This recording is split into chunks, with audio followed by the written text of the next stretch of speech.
All right, let's get into this. We are opening a new case file. This one's from our Unexplained folder. What we have is a collection of digital evidence and one single chilling account that just defies any simple explanation. The events we're about to go over really blur the line between a sick prank and something else entirely. We're starting with this warning, and for good reason.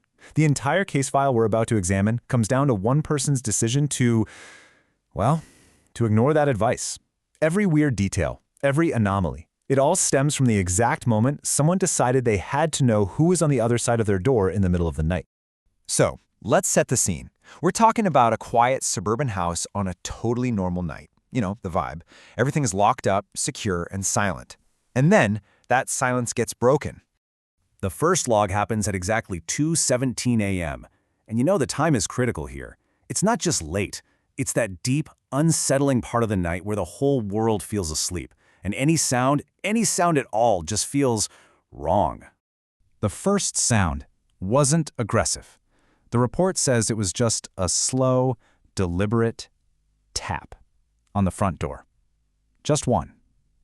You know, just loud enough to make you sit up and think, did I just imagine that? Then, after a few seconds of silence, a second one. Exactly the same. And that's when you know, okay, I am not imagining this. Someone is out there, and they're being patient. Way too patient. And then, the third tap.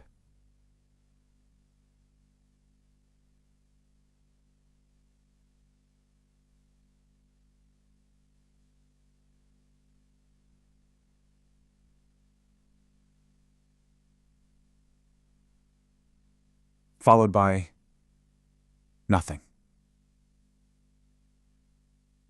Absolute silence. No footsteps walking away, no car starting. Just that ringing quiet that's suddenly filled with this awful tension. Okay, so what do?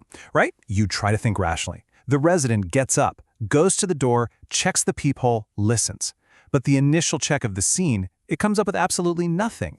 The motion sensor light on the porch was on, but there was no shadow on the ground, no sound of feet on the concrete steps. The first, most logical checks for a person being there turned up empty. It was like the sound just appeared out of thin air. And this is where the case takes a turn. Because in moments like these, technology is our only impartial witness, right? It can't be scared, it can't imagine things. So we turn to the recording. What did it actually capture? And boom, here's our first major contradiction. The camera confirms it. There was a tall, totally motionless figure standing right on the porch. The visual evidence proves someone or something was physically there, completely contradicting the fact that there was no other sound, no shadow, nothing. But the real anomaly, the thing that makes this case so strange, is when you zoom in on the footage, the figure's face, it's just a blur. And I don't mean out of focus. It was a chaotic swirl of what looks like digital noise, but in an otherwise perfectly clear high-def image. And let's be crystal clear about this. This was not a technical glitch. It wasn't bad reception, it wasn't buffering. The rest of the picture was sharp. You could see the grain of the wood on the door, you could see the little insects flying around the porch light. The distortion was only on the face. The person who reviewed the footage used these exact words to describe it. They said it didn't look like a mask, and it didn't look like a glitch.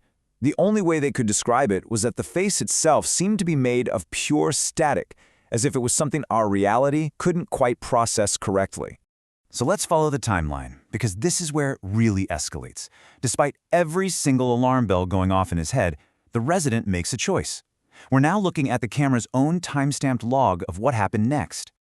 Okay, so step 1. He opens the door. The report says as he did, this wave of freezing cold air rushed into the house, even though it was a mild night outside. Step 2. The instant the door opens, the camera feed just completely corrupts. We're talking total data failure, a screen of digital screaming and static.